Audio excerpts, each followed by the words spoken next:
जन सुराज पदयात्रा के 196 दिन की शुरुआत वैशाली के वैशाली प्रखंड अंतर्गत चिंतामणिपुर पंचायत स्थित पदयात्रा शिविर में सर्वधर्म प्रार्थना से हुई। इसके बाद जन सुराज पदयात्रा कैंप में जननायक कर्पूरी ठाकुर जी जन्म शताब्दी पर एक आयोजन किया गया।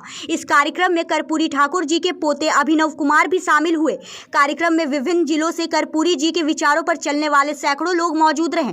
जन सुराज पदयात्रा के माध्यम से प्रशांत किशोर 2 अक्टूबर 2022 से लगातार बिहार के गाँव का दौरा कर रहे हैं।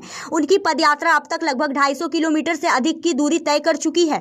पश्चिम चंपारण से शुरू हुई पदयात्रा शिवहर, पूर्वी चंपारण, गोपालगंज, सिवान, सारण होते हुए वैशाली जिले पहुंची है। वैशाली में पदयात्रा अभी 20 से 25 दिन और चलेगी और इस दौरान अलग अलग गांव और प्रखंडों से गुजरेगी।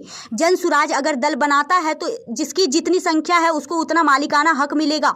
प्रशांत किशोर। जन नायक कर्पूरी ठाकुर जन्म शताब्दी समारोह को संबोधित करते हुए प्रशांत किशोर ने कहा कि जब जन सुराज दल बनाता है, मान लीजिए 100 लोग मिलकर दल बना रहे हैं तो उसमें 35% अति पिछड़ा समाज के लोग, 15% दलित समाज के लोग, 18% अल्पसंख्यक समाज के लोग, 12% यादव समाज के लोग होने चाहिए।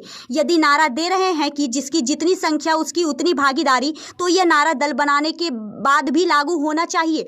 जब आप लोग मिलकर दल बनाएंगे तो आप लोगों की संख्या के अनुसार आपको मालिकाना हक मिलेगा, उसको सुनिश्चित करेंगे। अन्य दलों के निर्माण की तरह नहीं कि दल बनाने के बाद आपको पदाधिकारी बनने का मौका देंगे।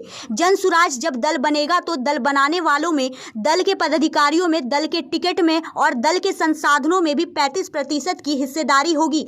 वैशाली से ब्रह्मदेव प्रसाद यादव की रिपोर्ट। नहीं है, ये दल इसलिए नहीं है कि जब दल बने तो 35% की आपकी भागीदारी हो, पीछे चलने की भागीदारी नहीं हो।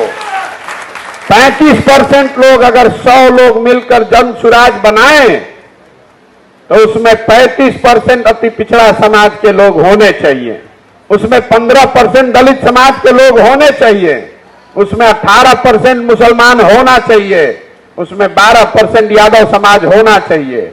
यही तो आप नारा दे रहे हैं, जिसकी जितनी संख्या उतनी उसकी भागीदारी। तो जब दल बनाया जा रहा है उसमें भी तो ये नारा फिट होना चाहिए। तो जितने लोग दल बनाएंगे, हमारी जिम्मेवारी इतनी है कि उतनी संख्या आपके समाज की संख्या के मुताबिक आपको मालिकाना हक देंगे। ये नहीं कि दल हम बना लिए और उसके बाद कह रहे हैं कि आपको 30% पदाधिकारी बनाएंगे। नहीं, दल बनाने वाले में भी आपका 35%, दल के पदाधिकारियों में भी आपका 35%, दल के टिकट में भी आपका 35% और दल के संसाधन में भी आपका 35%।